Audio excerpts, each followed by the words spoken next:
What's up, guys? This is Jay. I wanted to talk about Monster Hunter Stories 2. The embargo has lifted. Some people are able to talk about it who got review codes. Other people, like myself, who played the demo and happen to know someone with a review code. I've been playing it. Like I said on the end of the last video, if there was one game that you could buy this week, you only had $60, what would I say you should spend it on? It's this game. Because to cut to the chase, I think this game might be one of my games of the year. So good.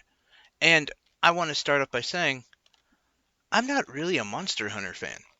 I know it's horrible. Up until Monster Hunter Rise, I tried so many times to get into the games and just never did. Monster Hunter Rise I did, and so that really opened the door for this game. That I'm an RPG fan. I love RPGs. I love turn-based, all of that. I've been liking the action RPG a little bit more recently, and so I thought, well, this might be a little tuned down. Because one thing, if you are familiar with Monster Hunter, maybe disassociate from the gameplay because this gameplay completely different. This is classic turn-based RPG. Now, if that makes you go, well, that's boring. I don't like that. There is so much to it. Now, it does start with the premise of a rock, paper, scissor paradigm where, and in the form of speed, technique, and power. Um, One beats the other, and you kind of have to read the monster that you're about to fight to tell what it's going to do. Experience helps with that, obviously, and the size of a monster, and if you're familiar with them. As it goes on, though, you really pick up on that easy, and that's just how the basis of the fighting and the gameplay. More so, though, is the different, um, like kinship that you have with your monster or your monstie, as they call it in the game. That adds a super move. If you get to the point when you've built up your kinship, you can hop on your monster, do a special move. If the person who's also accompanying you, they have their kinship built up, and you guys both do these super moves. We're talking like giant, massive, you know, earth destroying power moves that you can put on these monsters.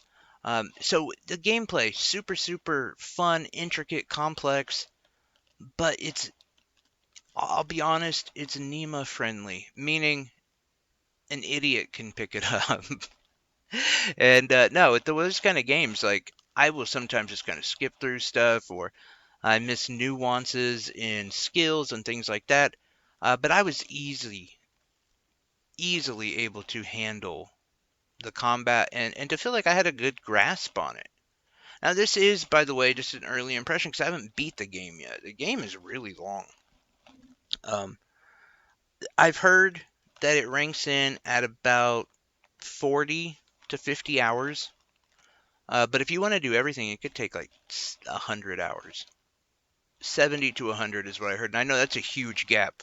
I mean, 30 hours is longer than some games, but I've heard 70 to 100. I don't know if that's the case. Like I said, I've been my own worst enemy. I really wanted to have the game, honestly, at least at like midway point by the time I did this review, but I just keep doing all the side quests. I keep doing the raiding the monster dens, which is another thing that is really cool.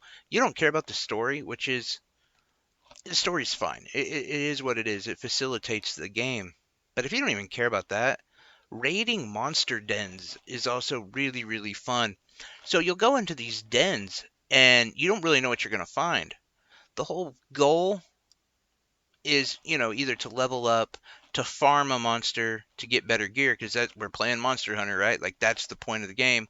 Beat monsters, target their different body parts, break them off, build yourself some good armor, some good weapons. Or, and this one I've been doing a lot more, is harvesting their eggs. You can get into their nest, steal their egg, bring it back to the village, grow the egg, and it's so deep because you can customize or at least try to put a customization on how your monstie as they call it in the game. I hate calling it Monsty. But how they're gonna grow and how they're gonna be different.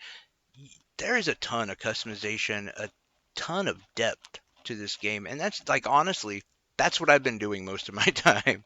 Is I've just been farming monsters, which I'm not that guy. I want to be honest. I like with it comes to like games like MMOs and stuff like that. I don't farm. I'm I want to get to the bad guy, beat the bad guy, continue. I'm kind of a button mashing idiot, which is weird that RPGs are my favorite genre. But no, this makes that system just so much fun. And you're trying to figure out, okay, what kind of monster do I got? You know, different. You can change like what characteristics it might have by incorporating a few things. It's just really fun. And that's just like I said, like that's the tip of the iceberg of the game. There is also a mode where you can battle other people who have the game and who've been training, have their monsters, and do like you know, uh, you have three hearts you're trying to take from them or they're trying to take from you. That same rock, paper, scissors, it's the same battle style.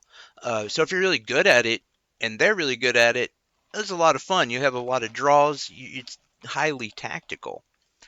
The other thing that I have to say, like, where for me this is better than Monster Hunter Rise so far, aside from the fact that Monster Hunter Rise was 8 hours long.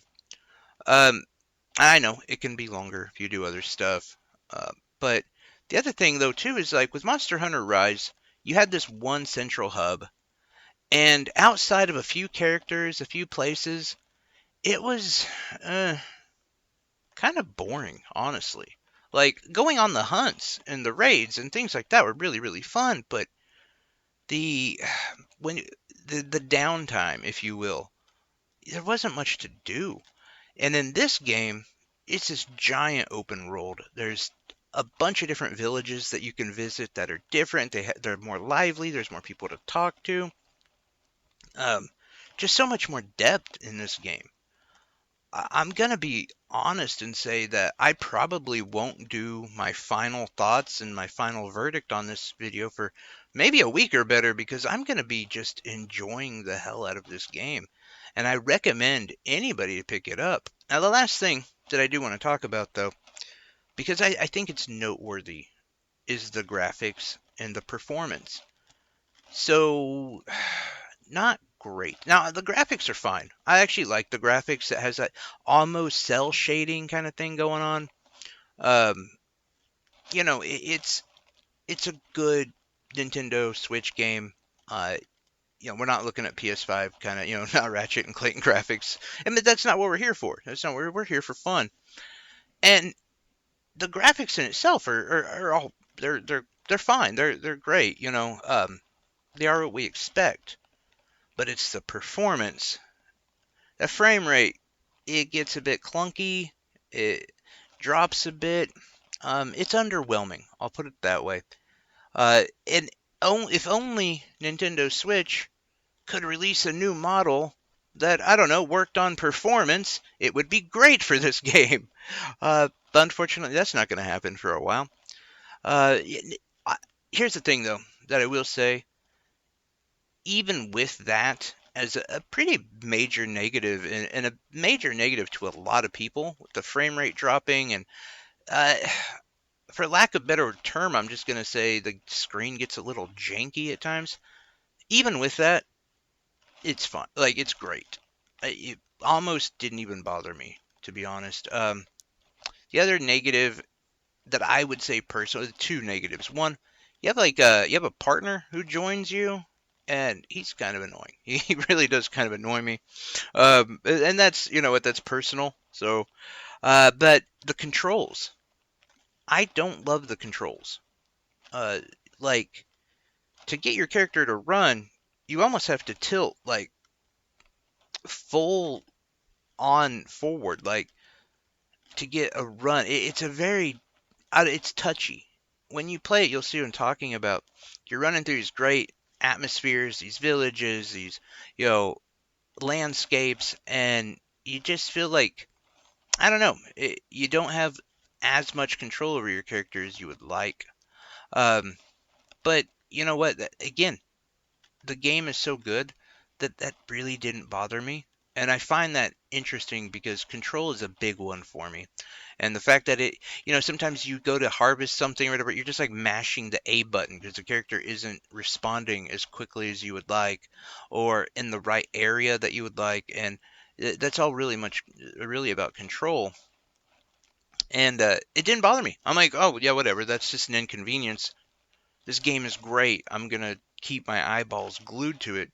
The other thing I thought I'd mention too, it incentivizes you to change monsties because all the monsties have different abilities that you can use while you're exploring.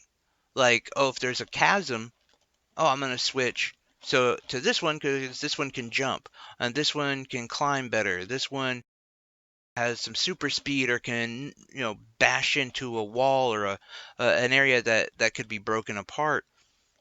It gives you all these incentives for that, and it really helps you honestly just not stick to one monstie. Um, so that's really really cool too. The other thing that I will say, might as well talk about it, is the story, and it's very very basic. Um, and by the way, I'm not even that far into it because the interesting thing with the story is you don't really find out about the story until pretty deep into the game, honestly. Like what happens is you find an egg of a certain monstie that many of your allies in the village and everyone thinks it's dangerous and it's going to be a bad monstie, but you want to raise it. You have this attachment to it. And so it's kind of like, you know, that's how this game starts off. It really, really picks up. But I will say, like I said, I've had a friend of mine who's been playing it, and he's like, "Yeah, you really don't get in too much deeper into the story until like hour 10, hour 15 of like running the story itself." I'm about 20 hours in, but I haven't been doing any of the story. I've just been doing side quests and raiding dens and things like that. But yeah, but it facilitates the game and it keeps it moving forward. You do care about it. It's not super engaging, which I kind of like because this is one of those games that like I don't need to have the world on my shoulders. I need to do this or the world's going to end. Oh, by the way, there's time travel involved and this person and that thing's going to happen and this and that. I don't need any of that because the gameplay itself is so good. The depth of the game is so rich that story can be pretty basic and I'm fine with that. And I think that's one of the things we love with Monster Hunter too. It's about the gameplay. Now how they did that, how Capcom and that Monster Hunter team has taken a game that is as good as Monster Hunter Rise, Monster Hunter Ultimate. I'm going to give credit to all those games even though I said I wasn't a fan of them. I'm going to give credit for what they are, how they did that, and then they said, okay, we'll just, you know what, we're just going to move this to an RPG format, and we're going to do the same thing. We're going to be able to transpose that ability of having so much fun into an RPG. This isn't even something we're that familiar with, and we're going to knock it out of the park. Hats off. Hats off to that team for being able to do that. There's plenty of video game companies out there, man, dev teams who maybe worked for Square Enix, for instance, who maybe could use a little bit of a lesson from Capcom. Never thought I would say that. Love Square Enix, but wow, um, they really hit it out of the park with this one. Honestly, I'm gonna say this: if you haven't bought in a single game all year, and you want to buy one game that's come out so far, this would be the game I would recommend.